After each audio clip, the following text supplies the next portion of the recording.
Welcome to The Unfolding. This is the very first chapter of Fold TV with Ellis Martin, where timelines twist, voices echo, and stories fold open in ways you've never heard before. To begin this journey, our first guest hails from among the stars. Known to millions across the galaxy, she commanded fleets as Admiral Alynna Nechayev in Star Trek. Today, she steps into the fold, Natalija Nogulich. And now, let the fold open with your host, Ellis Martin. In the fold universe, we twist, we turn. Every moment's a page, watch the edges burn. Fold it once, fold it twice, make the world brand new. The fold universe is calling you.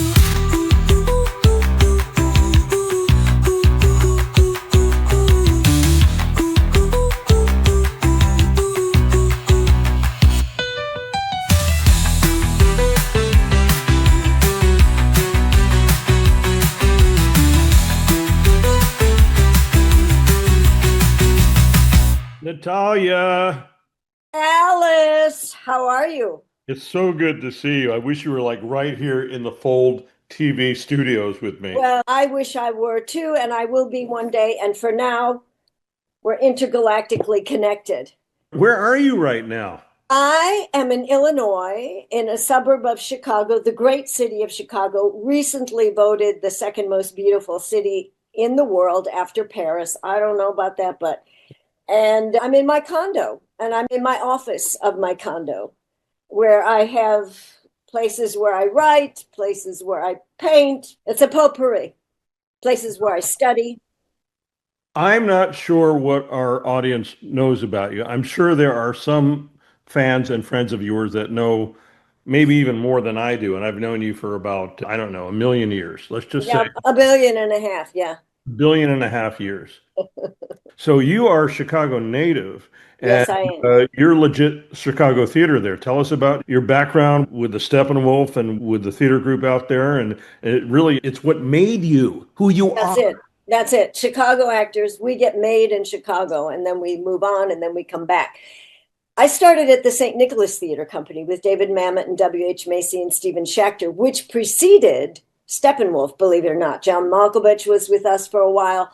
And that's really where I cut my teeth on the theater. I had classes, and I was in several productions there. They started an ensemble theater group, of which I was one of the founding members. I learned the world from them, especially Mamet and Macy. These guys were young, but still teachers already. We weren't that different in age, but they were teachers. And then later I studied with Stella Adler and in New York, and then Kenneth McMillan. I had many good teachers. But growing up in Chicago, and I grew up in the city. Now I'm in a suburb. I grew up in the city near Wrigley Field. P.S., by the way, I was a tomboy, walked to Cub games all the time. And you really learn the value of hard work. I know people joke about it. They say, oh, Chicago, the city of big shoulders. There's a lot of truth to it. You learn a kind of discipline in the Midwest that maybe the two coasts some of it exists in New York, California, maybe less. I've lived in both places. But yeah, I went to college not far from Chicago, and Lake Forest College, and I studied Russian. I did not think at that point I was going to go into the theater. I also studied art history. I lived in Europe for a while, Italy in particular, studying Renaissance painting. So I had a potpourri of a background, but I came into this world out of the womb an actress. I know that for a fact. That's what I was going to ask you. What made you gravitate towards acting? But you really just articulated it perfectly. You had no other choice. Exactly. And that, and a lot of pictures of me as a child standing on the coffee table doing ballet. I was obviously looking for a stage at the age of 4 or so. And my parents let me take dance and theater lessons at a community area where I had a lot of fun. They did not, however, being immigrants, hardworking immigrant, my mom anyway, from Serbia, my dad born here, they were not looking for their daughter to be an actress. Because in their view, the Eastern European actors were not what you want your daughter to be. And anyway, but I defied them. And then they rejoiced in it later when they could see me on TV and saw me on Broadway 3 times. And then they became supportive. But if I had a daughter, I'm not sure I would encourage her to act. It's a rough life. You have to work hard and be willing to be resilient and be willing to endure rejection and change and a lack of stability and a lot of things. However, for me, the joy of the doing of it was the payoff and made it worth all of those kind of ups and downs. Yeah, I think from early on it was destined. But I did do other things. I ran an art gallery. I was a teacher. I studied, as I say, I tutored people in Russian. I did other things. But all of it folded, if you'll excuse the expression, folded into my becoming an actor because I got a rich tapestry of life and my experiences so that when I began to act and create characters, there was a lot to draw on. There's so many components to becoming an actor, a successful actor, a good actor, an amazing actor. And we're seeing a lot of English actors and Australian actors playing in American film and TV for the main reason is that they're so well trained. And back to your point about Chicago compared to New York or LA, I'm from New York and I've been in LA forever. And the work ethic in the Midwest, I lived there for about a year running a country station in Kansas City area, is insane. It's just everybody works. The weather is what it is, and I think that probably compels people to work even harder. And there's some sort of sensibility that really doesn't exist anywhere else in the U.S., in my opinion. I agree. And I don't want to begrudge New York. And I know you're a New Yorker, and I lived there 6 years and did a lot of theater there. And God bless that period of my life. But you're right. There is something about the Midwest. And I think there's not a lot of showiness. It's just like the grit. And the winter is an important factor. I believe that Chicago is such a great city for the arts, for music, and you're a musician. So many sides to it, food, cuisine, unbelievable. But the winter is a gift because if we didn't have the winter, every damn buddy would be moving to Chicago. And we would be overwhelmed. That is the one thing that keeps people from saying, oh, yeah, I love Chicago. I had a great time. It's great. Oh, but your winters. And it's a legitimate complaint. I mean, it can be 30 below here. And when I was growing up, we were shoveling snow in front of the house. And it was, you just people say, how do you stand the winter? I say, get a coat. Get a good fur coat if you can.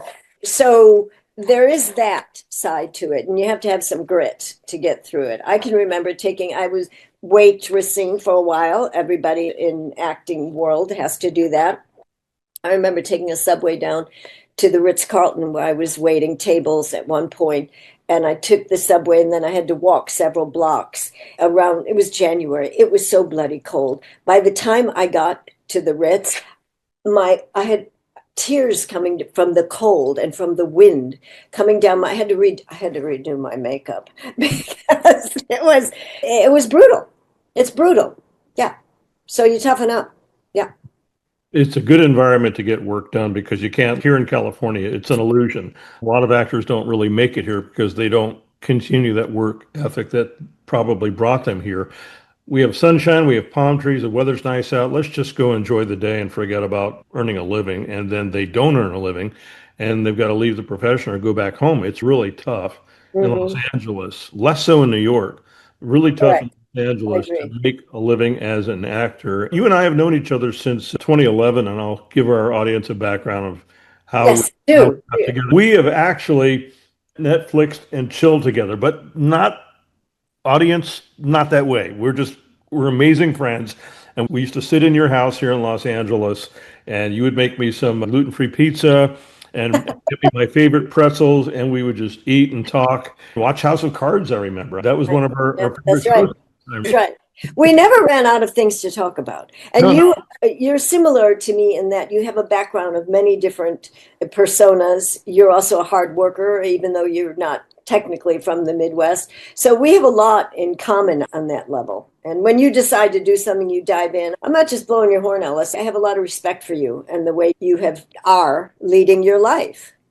Well, thank you very much. It's very kind of you. And I know you're not being kind, you're being truthful, and I really appreciate that. I'll give our audience some background on how we met. Of course, since 1964, I've been a huge Star Trek, I guess, fanboy. That's the term now, but it was obsessive.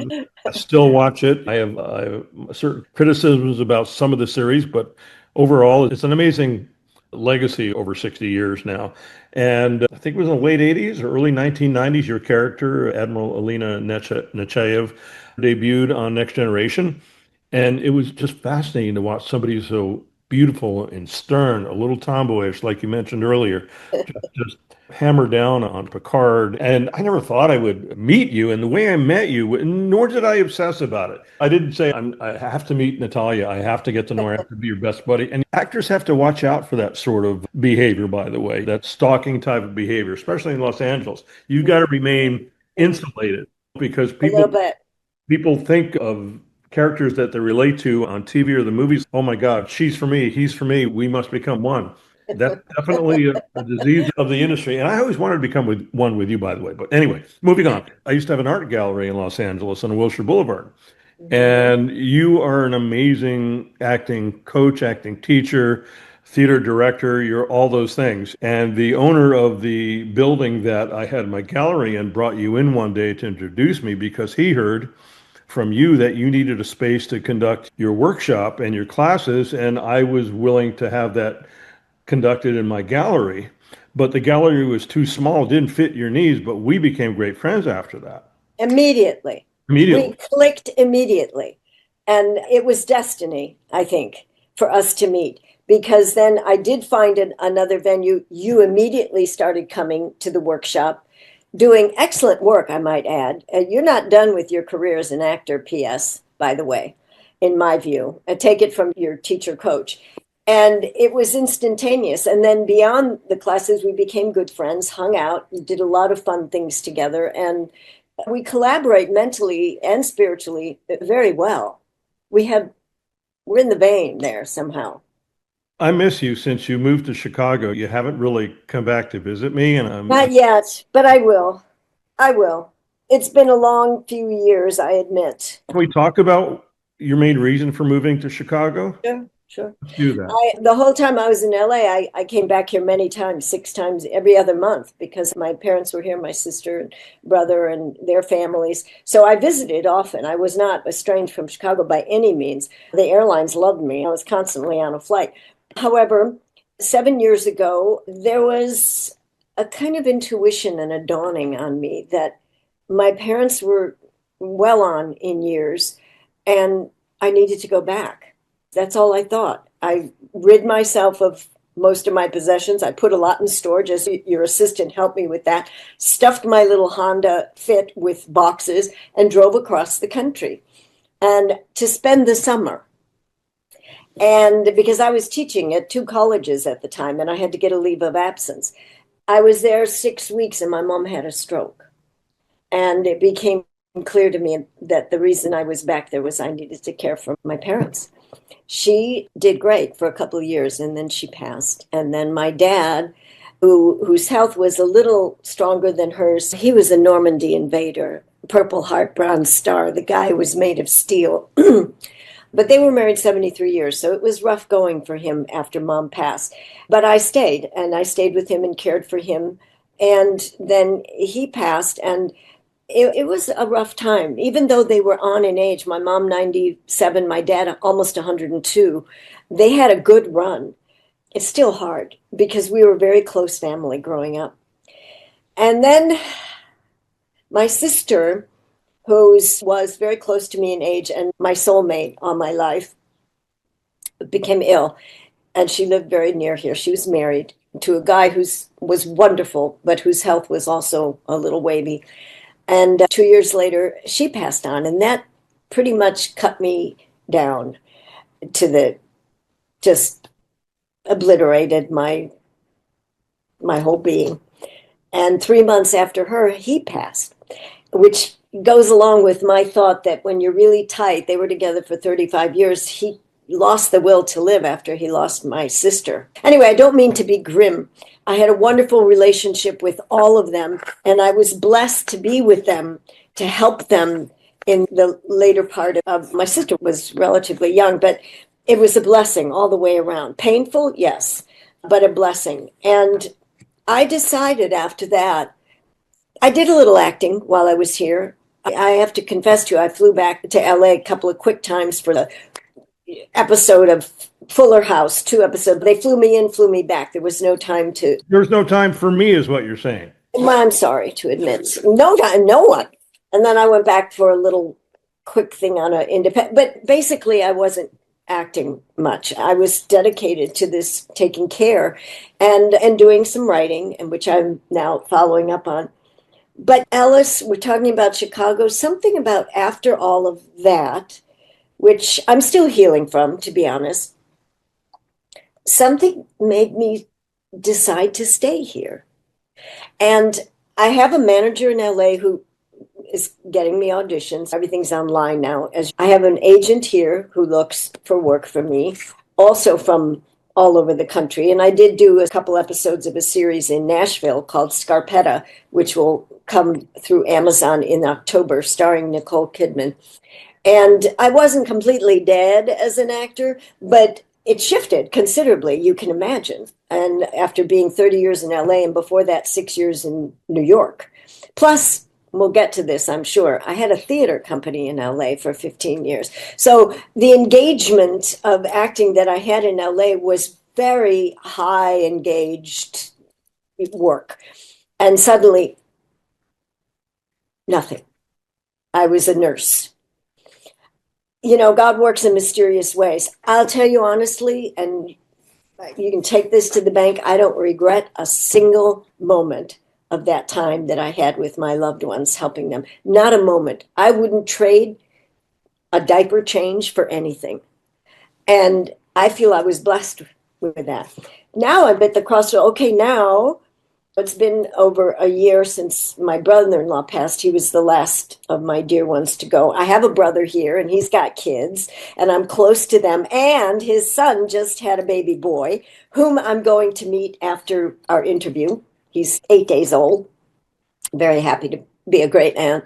But it was a huge shift. It was a paradigm shift in my life. And it's still being revealed to me what the next chapter is going to be in the creative realm. Am I boring you to tears? You ask a simple question and the Admiral goes on forever. One of my goals here in Fold TV is, and the Fold universe, is to get to know you better. I understand most of what you just related to me and our audience. And of course, I know why you left here to take care of your family. Who would do that for 7 years? To take care of everybody. Very few people would. You did that. And by God, you missed nothing here in the last 7 years in Los Angeles. You missed nothing. You would have sat here and worried about your family instead of being there and taking care of them like you did. And that is also part of your Serbian culture, your background, and the Midwest ethic with regard to families. And it's Correct. just superb. I completely understand that. It's good for our audience to have that background on you. You're an amazing instructor, and I wasn't ready to go back to get any more coaching. I think I'd pretty much given up on acting when you and I met. I kept paying my SAG dues every year. I still do. And actually, my first job in the business was in 1990. I landed, having never been to Chicago, and still I have spent zero time there except for the airport. I landed a commercial that got me into the union doing the Chicagoland Cadillac dealer ads, which was, I'm not sure if I ever mentioned cool. that to you, but that was my, How cool. I was hanging upside down in a straitjacket with chains from the ceiling. Oh, no. I was in great shape, and that's how I got cast, because I could actually do that and laugh. And the shot opened up with my face filled out and upside down, and then it would show me hanging from the ceiling. And so that You have to come back to Chicago. They're doing a lot of commercials here, by the way. But you have to come back to see me. You But just want to see me there. I do. And show you Chicago. Show you the cool parts of Chicago. We'll do that. We'll get that in. We'll fit that in. Anyway, go on. But then you did do some very serious acting in that workshop. You took on some tough stuff. You did some David Mamet, which was, it's not the easiest thing to do. And then you got into a couple of plays, as I recall, that Joe Fisk directed at a theater company in North Hollywood. So you jumped in, I felt like. Because of you, because of you. I'm It glad. it made me more interested in the art. And I have to tell you, I started out in theater, and it's the truest form of acting that I can think of. You have an ensemble providing that energy, which is changing no matter, the script doesn't change, the Mhm. direction doesn't change, but the acting changes every night, even if it's just, Every night. and it's real. And then you have the energy of the audience, which you have was there, and you're balancing that. You're never breaking the fourth wall unless you're directed to, but you know that energy is there, and you've got to pause for laughter, or if there's a sigh Exactly. or something like that. Whereas the business of film, you're waiting all day to be excellent in whatever scene you're in. Yeah. Immediately excellent. Yeah. Immediately excellent. There's no buildup. It's boom, and No, you're there. So exactly. in that sense, it's boring and it's difficult and it's fun. Mhm. Everyone sees it. But I struggled as an actor here in Los Angeles, making a living and living here. If everybody comes here with the dream of making it within 6 months, I'll be discovered. And I thought I was one of those people. I wasn't alone. When I No, came here, I thought immediately, it's not an unreasonable desire, really. I had an immediate general interview with Lynn Stallmaster. I was here like a week, and I was not ready. I was too green. And I know I was. And he knew it. He took the interview because my manager in New Mexico at the time, where I spent 17 years of my life, lined it up for me. And I didn't, for whatever reason, I didn't make it through the general. And I understand why. I was just simply too green and not prepared. I can't even count the auditions I went into that I was in the beginning too green. And also, I'm pretty serious about being prepared. But sometimes you make choices and then you get in there and you go, oh, that's not what they wanted. Oops. And too late because you're out the door before you get a chance. But you have a gift. You have a presence. What you're working on now with the Fold, which I know we'll get to talking about, is I hope going to reignite your presence on film because I think it merits it. I agree with you 100% that theater is the purest form. And yes, that energy of the audience. And I like auditioning in front of people because you have their energy as opposed to auditioning on a screen, on tape, where it's like, but it is what it is now. Everything's on tape. Yeah, I I'm going to be introducing some fold lingo throughout the rest of this chat that we're having here. I have never folded into this new form of doing auditions, which is videotaped, whether it's from your phone or at your laptop. I'd rather be in the room with people. It just feels a little bit awkward because absolutely. you need lighting, you need this, you need that. They're not seeing you at the best angle, and these folks are going to judge all that. I'd rather be in the room and charm with my energy. And at the advanced age I'm at right now, I'm pretty much fearless. I don't care. I'm not making a living from acting, so I'm not relying on it. So my nervousness, it's pure confidence because it doesn't matter. You get the job or you don't. And they love that, by the way. They Yes. can feel that you're not looking for a result from them. They can feel that and they love that. But it Yeah, only happens if you're in the room. It, correct. it can't happen in this format that we're doing right now. It's just not No, possible. I know. And half the time I'm doing auditions on tape, but I'm auditioning to a piece of tape or a little marker at the side of the camera, and my reader is over in the. It's just not ideal, but we got to make the best of it because right now casting directors are relying completely on tape. Yeah, and they won't do anything else. Who wants to deal with a bunch of actors walking into a room all day? They don't want, I Yeah, understand it. yeah, I do too. And they don't have to even rent an office, frankly. They can do it from home in their pajamas with a pot of coffee. No one's going to know any different. And God bless them. Things shifted for them too. Let's talk about the fold in the room. There, Yeah. Not the elephant in the room, but the fold in the room. I love it. the room is you're wearing the uniform of Just for fun. I got it out of my closet and I said, I'm just going to put it on. you're wearing the uniform, and I have to tell you, anyone in the Star Trek universe listening and people in the Fold universe, we're going to meld them together, by the way. It's a shame. It's a crying shame. And I say this as a fan, not as your friend. And I have to say it as a fan of Star Trek for over 60 years, that we're not seeing you in any of these iterations of the Star Trek universe right now. Uh, Yet. it's a shame because you were a character that stood out in the roles that you played. There was no one like you. Nobody as there have been a few along the way, female actors, that they're stern, and they probably got that from watching your tapes, but you were the leader in that, and we don't see that character, and I think that's to bring you into the fold, to bring you into the Star Trek universe now as a recurring character would be amazing, and the creators of Star Trek, current creators of Star Trek, just don't realize that at the moment. Not to blow my own horn, but to be truthful, which is my favorite thing to be. When I meet fans at conventions, which I've done many, not in the last couple of years, but many I did England, Las Vegas, New York, all here, all over the place. They're all saying the same thing. Why isn't the Admiral back in these new iterations, as you say? And they all have ideas on how it could be. She could be so-and-so's mother. They've figured out the years that would make it probable. And I'm hopeful that, and you're the guy now with the Fold idea that could bring this about. I think people would love to see the Admiral. I'm not blowing my own horn. I'm saying the character of Admiral Nechayev intrigued them. A woman that had the balls, excuse my language, to fire Picard and to take over. And in my first episode, and it left a few people with their jaws open. They were like, oh my gosh, what's going on here? And I'm talking about cast members. When I did my first opening monologue, they were, Tell us about how prepared you were. I've heard the story, but how prepared you were for the first monologue when you're on set. It took me a while because the language, look, Gene Roddenberry was a prophet, no question, genius, unquestionable.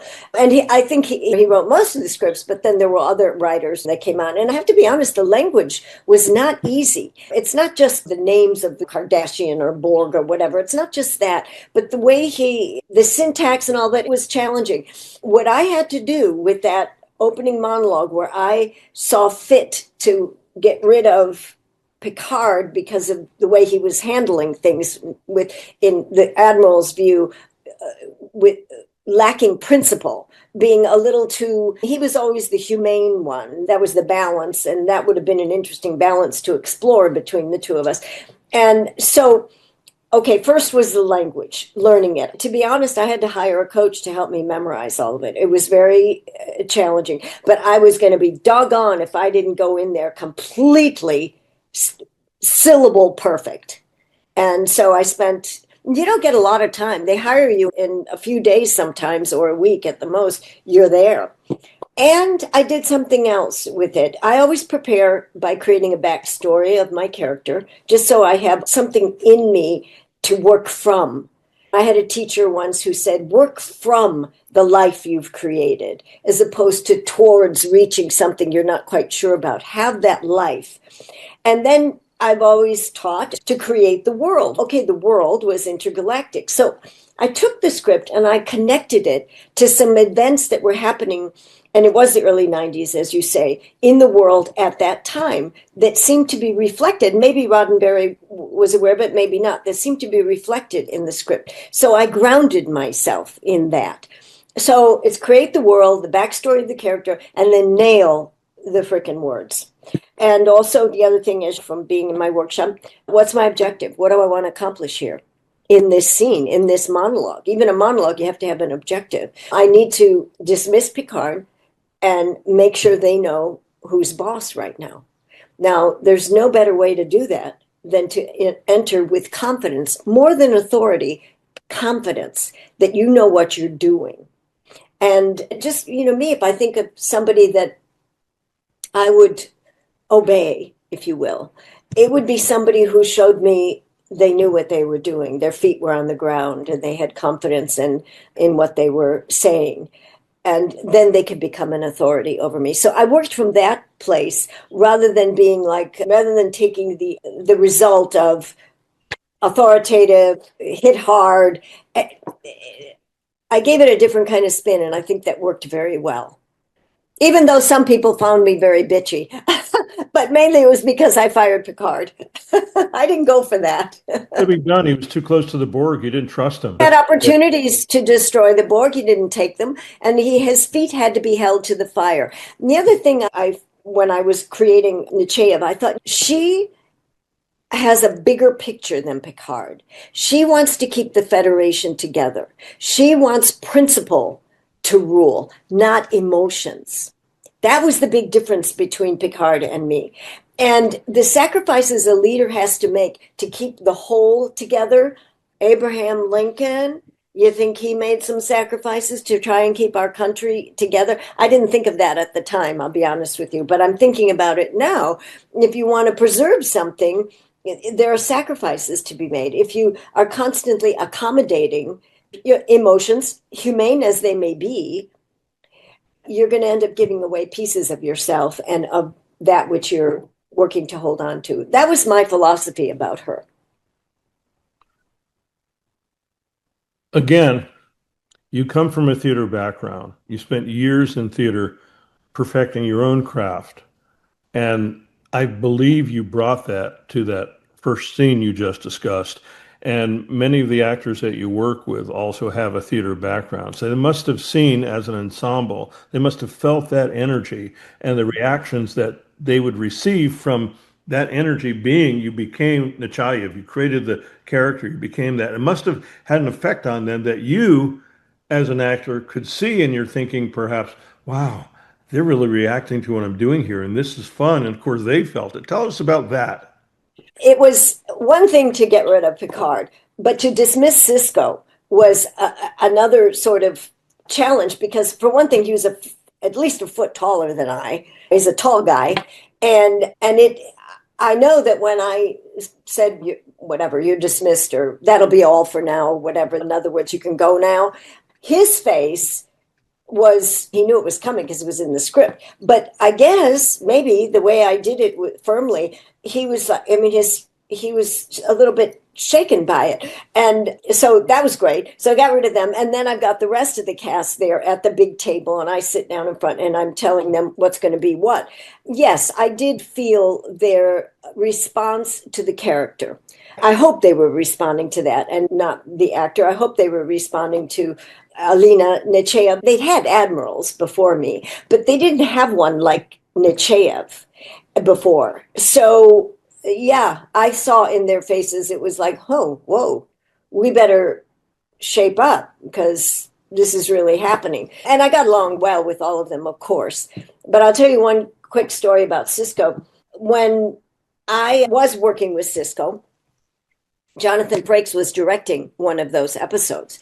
And so there I was, the Admiral again, and he looks at me and goes, oh, now I can get my revenge because for my firing him. And of course, Sisko and I really had scenes where we really locked horns. He would blow up about the Maquis, and it was a different dynamic than Picard. I loved it. I loved it. Avery was great. It was more within. He would always maintain his cool when I was tearing him apart. Not Sisko. He just would blow it. It was really great. I loved it. What was the conversation like with Avery Brooks as Sisko between scenes or when you were done? Would he comment on the intensity of working with you? What was that camaraderie like?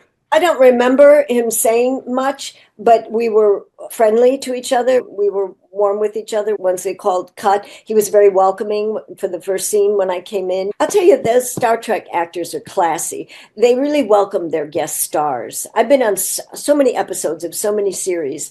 There's some of them that resent the guest star, which is weird because you're there to support. And there are others that just welcome you into the family immediately. My experience with Sisko and also Next Gen, they were just welcoming me, and so that was great. But no, I don't think we commented too much. I don't remember any particular conversation, but it was certainly a mutual appreciation of each other. I was very grateful to work with him, and I always leave the set saying thank you, not only to him, but to the crew, because they're making it work.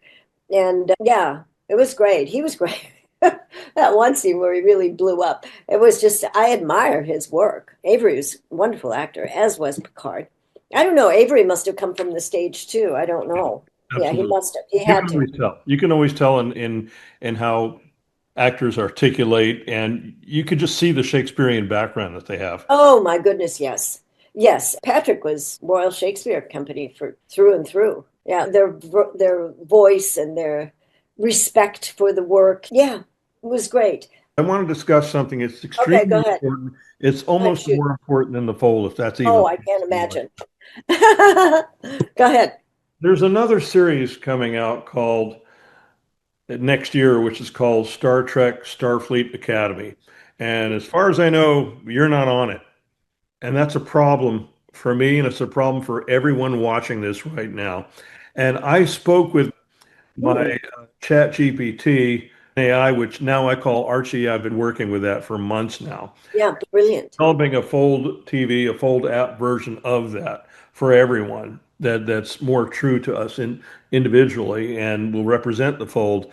I asked Archie yesterday or the day before, how do we bring you on to back into the Star Trek fold, the Star Trek universe, in a way that makes sense in the way that Star Trek canon? Because Starfleet Academy is supposedly that show that takes place in the 32nd century, which is after the Star Trek, the Federation is reconstituted, after Discovery helps that happen, et cetera, et cetera, et cetera. And Chat told me immediately, Archie told me immediately how that can happen. Time travel is an everyday thing in the 32nd century. I would think. You have to Blink go your eyes and you're somewhere else. like a normal thing, and it's really easy. Yeah, So you got poached from the 24th century just to be this amazing teacher who had the balls. That's your word. I didn't use that word before this conversation. I'm trying to be a gentleman here. Who had the balls to really get everyone to do their job. And they needed somebody like that, somebody tough. They need someone like that to be tough in the 32nd century. So they reached out to you and they brought you forward into the 32nd century from the 24th, like that. What do you think? From Archie's mouth to their ears, I think it's a no-brainer. Why wouldn't they bring me back in? They need that in an academy. And How that do we- fits within Star Trek canon. It fits beautifully. Sure. We got to make that happen. How do we do that? I wonder. I certainly can get my manager and agent involved in pursuing it, but I might have to go higher than that to really get through to the creators what a excellent idea it is. And in fact, a no-brainer, like the most natural thing for Nechayev to be there. I did some more research on that because I know that soon, within weeks or a month or so, they're going to go into production with regard to Starfleet Academy, that show, that iteration of Star Trek. And I asked Archie, does that mean the script's already done for the entire season? And I call Archie a she. She said, yes, but there's always room to write in recurring themes or write in a character like that. It can Of be course. done. Of I'm reaching out through the Fold universe to the Star Trek universe right now. I'm reaching out. Can you see me okay? Yes, you are. Yes, I am receiving. Yes. I'm reaching out and I have my special 32nd century glasses on. I love them, by the way. Thank you so much. I love you. I want a pair like that when We'll I get grow there. when I grow up. Yeah. I'm reaching Okay. Now I'm reaching to you too. I'm reaching out to your huge mega fan base right now. And I've seen evidence of that, to share this video with everyone. And one of you, if not several of you listening and watching right now, are connected to the Star Trek creative team at Paramount in some capacity. And Natalija would make an amazing as Alynna Nechayev. Did I say that right? Yeah, Nechayev. Yeah. Nechayev, an amazing instructor and really one of the only instructors that can make the point and get things done, because I've had this character here and she created the character from Natalija. Natalija created Alynna. You're the same, basically. I've seen that toughness in you as a student and as a friend. If I say or do something you don't like, bam. I'm honest with my students. I don't fill them with false and compliments or anything else. The other thing, Ellis, is I've actually been teaching for about 30 years on and off. And Well, this is before I natural left, for you. yeah, I had when I was living in New York, which means it's more than 30 years because that was in the 80s. I had people come to me from a workshop I was taking and say, "Could you do some coaching for me on this or that?" And I started doing a little one-on-one work with actors. I did not have a class per se until I got to LA, and that kind of fell in my lap in an amazing way. And I saw that I was good at it. I went, oh, okay, I can do this and I can be effective. So teaching it's in my DNA. I am a teacher. among other things. And as I was teaching graduate and undergraduate students for 11 years at a college before I left to come here.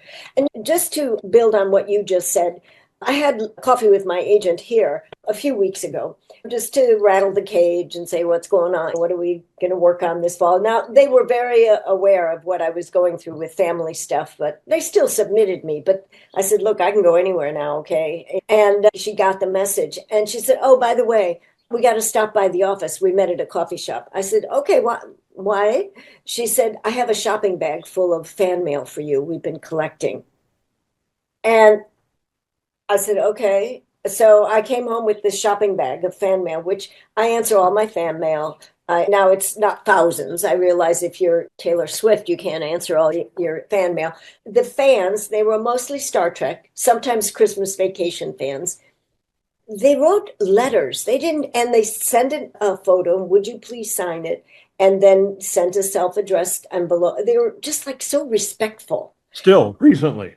Still, this was like 3 weeks ago. I just finished taking the last ones to the post office because they had to be mailed to Australia, and one to Hong Kong, and another one all over the world, many to Berlin. I have a lot of fans in Germany, and so it is worldwide because Star Trek touched the world. Okay, now these people who took the time to write to me, they really touched me. One guy said, I don't have any pictures to send you for you to sign. Could you sign these index cards? I'm a teacher and I'm telling my students about Star Trek, and it would mean a lot. I was so touched. I got out a bunch of my glossies, signed them and packed them up and mailed them to him. That a teacher is wanting to teach his children about the Star Trek world, the future, as we may know it. So there is a lot of appreciation of Nechayev, and I don't know what's stopping them. Probably nothing. They probably just haven't even thought of it. I don't know who's in charge there at Paramount anymore. I used to know. I knew Sherry Lansing. I'd met her personally a couple times. She was a Chicago girl that did very well for herself. The first woman to ever run a studio, and they did a lot of good movies while she was running it. And I read an interview of her once where someone said, what do you attribute to your success? And she said, I answer all my phone calls and all my emails. Very important not to ignore phone calls and emails. I know, but how many people, president of a studio, do that instead of giving it to their secretary? She was special. She was very special. Chicago girl. What do you want? Hard worker. So go on. Let's go on figuring out how the fold is going to fold me into Starfleet Academy. Are they shooting that in LA or are they shooting that in Toronto? No, I'm guessing it's Toronto, but I don't know the answer to it. Yeah, they've been doing a lot in Toronto. Find out right Toronto. away if you want. Hang on. No, I'm pretty sure it's Toronto. They've been I'm doing. going to ask Archie, okay? Yeah, ask Archie. I love her name, Archie. We're going to listen to Archie right now. She's Archangel Archie. Archie, say hello to Natalija Nogulich and the Star Trek universe watching right now. Absolutely. Let's make it a fun little proclamation. Here we go. To Natalija in the Star Trek universe watching right now, we're officially launching the campaign to bring Admiral Nechayev out of the 24th century and into the 32nd. Time travel is just a tool in the Trek toolkit, and we're pretty sure the new cadets at Starfleet Academy need a no-nonsense admiral to whip them into shape. Natalia's got the fan base, the gravitas, and the iconic chops to do it. So let's get the word out. Nechayev in the 32nd. Make it happen, Star Trek universe. Awesome. Archie, you're awesome. Thank you. Just happy to be your co-pilot in all things Fold and Trek. Anytime you need a little more star power or time traveling, just let me know. We have a question for you. Natalija had this question, Archie. Is Star Trek Starfleet Academy being shot in Los Angeles or Toronto or somewhere else? Do you know? Can you look it up?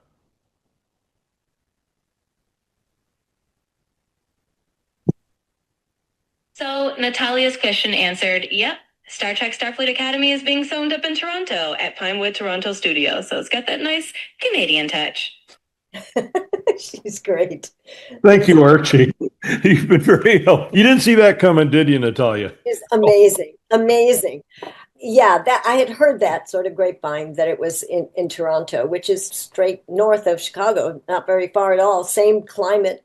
I've filmed up there different things in the past, a TV movie called Dying to Dance and a couple other things in Toronto. Nice town, city, I should say. Yeah, we've got to get to work on who to tap to So get let's this say idea, to plant this idea. that's what the Fold universe, the Fold TV is doing right now. We're actually executing this for you and because of you. And this is part of that whole procedure. I'm just doing what I'm told. I do what the universe tells me to do. The Fold just gives me a directive and I'm there. But I was thinking about some of the scenes you could be in Starfleet Academy, which I understand is on the Starship Athena, which is based near San Francisco. From what I learned earlier, is we get to know you. We get to know your character behind the scenes when you're not teaching. What's your life like in a restaurant or having a cocktail? We get to know you that I got to know you because I actually like that. your character is very similar to your personality. As I said, you and I have enjoyed several margaritas over time Yes. at one of our favorite restaurants in Los Angeles. And then I have actually seen you be very strict with, as I said, with other actors and with me when I cross some sort of line. And by crossing a line, I may say something that's a little self-deprecating that is not kind to myself. You'd call me out on that. Yeah, I don't allow that. Students don't get to beat themselves up. I don't beat them up. They don't get to beat them up. I have learned the most wonderful way of teaching is to tell the student what's good and then tell them what's missing. And that way they can build from something as opposed to tearing them down like many teachers do. Many. And I don't think it's as productive or effective. And it's mean. And I don't like to be mean. I like to see people grow. I like to tell the truth, but I also will point out where more needs to happen. And yeah, I have taught that way for most of the 30 years I've been teaching. I didn't start out knowing that, but I learned it rather quickly. What I've noticed about watching all the Star Trek series like I do now, kudos to the creators and the production team and the directors and the writers. There's a lot of character development going on, a lot of that. And it's really important. It's entertaining. And I think we didn't see your backstory in The Next Generation Deep Space Oh, Nine. We only saw you in action, which was important. It moved the story. All the dialogue always moved the story, which is important. Why speak if you have nothing to say? And I think that would be fascinating to really bring the value of wisdom learned over time, not just that's a good expression. into storytelling, into Mhm. storytelling. What's the value of people clearly in the age category we are? What value do we bring to life? What value do we bring to a profession in a world where everything is being run by not only automation, but by people in their 30s and 40s and 20s? Is what do we have to offer? And I think that's something that Roddenberry would have focused on had he been alive now and really involved in the Star Trek universe is the value of people like us in society. And that doesn't go away. No, you're absolutely right. And what you're talking about is the depth. You're talking about going deep as opposed to the surface of this happened and hurry up because I've got this on my phone and that. And that's where we live now in that kind of rapid speed. But to go in depth into who someone is and how they are outside of the uniform, outside is, I think, for the audience, infinitely interesting. I had actually some fans at a convention say, what do you think would have happened with Picard and you if you had an eighth season? Because at the end of the seventh that season, there was that tea party and his kind of softening to Alina, and there was on both sides, and they said, we think they would have gotten together. I said, we don't know. We never went that far. The series ended, but you're right. We don't get to see what was behind Nechayev's tough outside, the humanity, and someone who cares for her family, among other things, and relationships. Who are her relationships, and so on. And if you can't understand that the teachings and the wisdom of people who've been around a long time, then you're really missing a big chunk of life, I think, because I've learned from my elders, my parents, my grandparents, the wisdom. How can I possibly know what they went through? I wasn't there. And living, breathing experience is what teaches us more than books, although I'm a bookophile, that I read like crazy. And I like reading historical things too, just to understand the background, the depth. And I'll tell you something, Ellis, what I like about what you're doing with the Fold, we so need now to go deeper. We are in such a funny place as a civilization and worshipers of the material world. Not everybody and not across the board, but it's predominant. And we need to hook into what's the spirit and soul behind people. And that's what I think would be of value. When I teach again, hopefully I will. I haven't looked into starting anything here yet. I've thought about going out to LA and doing like a 1 week or 2 week workshop or something with some of my former students and new students. Yeah, including your Mr. Ellis, just to see how my teaching will have changed given everything I've been through in the last 7 years. It's got to inform it. It has to. I haven't spent enough time with you in person during the last 7 years to really feel that in person, and that's your fault, by the way. You could have flown Yeah. down a day or two. 7 years is completion. It's done. Like Now if you were time. married, you'd be in default right now. It would just Oh yeah, you I know. you You know divorced me 3 times from be in one. default for a lot of reasons. I've Yeah. told you about this on the. All right, don't give. All right, No, it's more than time. This fall, I'm going to make you a promise. This fall, I don't know if September, October, or November, I'm going to get my butt out there. I don't know if it'll be for a week. I don't know if it'll be for 10 days. I don't know if I'll teach during that. I don't know what the shape of it will be, but I've got to come.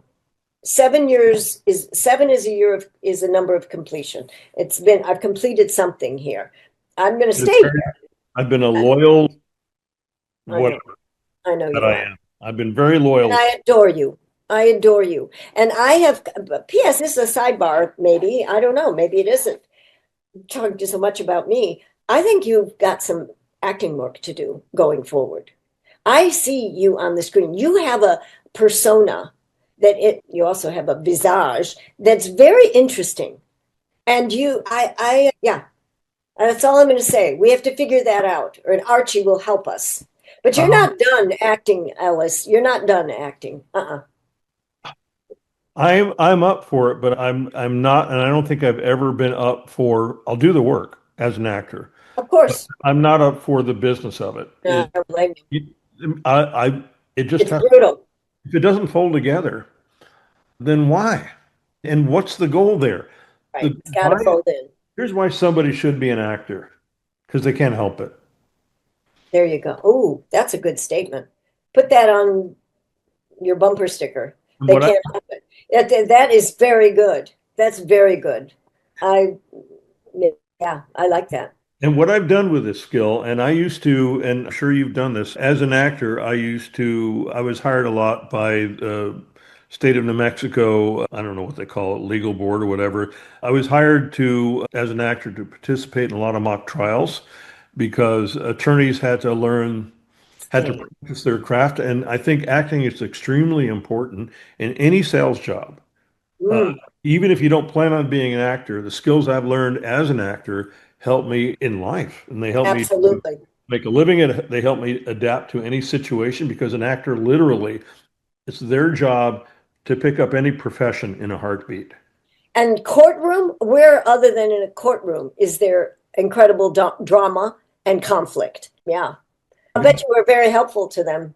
So what we discussed, or what you discussed earlier about teaching an actor how to be ready for their scene and their role, is like developing the background. Who are you? Who are your friends? Where are you from? What town are you from? What's that culture like? What's your profession like? You need to become that before you can really be in a scene and address that scene. All that falls into play in what we've been talking about with regard to this character as a professor in Starfleet Academy. And anything that you do, you've actually brought your teachings to life. And that's how you live. That is exactly, you're quoting actually, in a way, my teacher, Stella Adler. She used to say, you have to come in with a life. You can't just walk on stage with the words or on a set with the words. That's the least of it. You have to come in with a life. What is a life? It's the world we're in. The first thing you asked me is, where are you? That was, yeah. And then it's, who are you? And then it's, what do you want to accomplish? Those are the elements of good storytelling, of good acting, of you, and of life. See how that all folded back to the beginning? Yeah. Beginning Yeah. of the conversation? Yeah, with what you, Where you were, I knew, but I wanted the audience to hear you right, tell right. us. And then Then my background, you asked about my background I did ask about your background and what you've been doing, how you became an and actor, what I've been doing. and what you've Exactly. been So doing. the world, the background, and the what am I doing? So those are the things that have to be answered. And then the dialogue.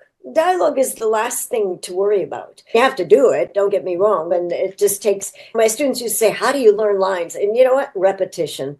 There's no secret. There's no magic pill. At least I haven't found it. You just repeat until you have it. And you better make sure you have it. Because once you get on set, things are going to shift around and you got to be solid. But if you create the world and you know who you are and what you're after, they can throw you anything you want and you'll handle it. Just like in life. Just like you were prepared for this interview. You prepared it. And it's been great.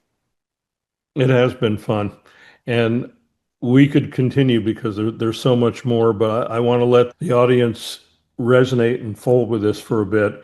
And one more time, I'm going to ask you, not you, Natalija, but our audience to share this with as many of your Share. friends and family, acquaintances, strangers, we don't care, as you can, because this person, this amazing person here, needs to be present in the 32nd century to carry on the message of the Star Trek universe.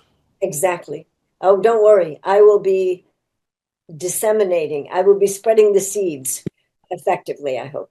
Yeah. Natalija, thank you so much for your time today. You know I love you. My pleasure. I love you too, Ellis. Thank you. This was a blessing. Thank you.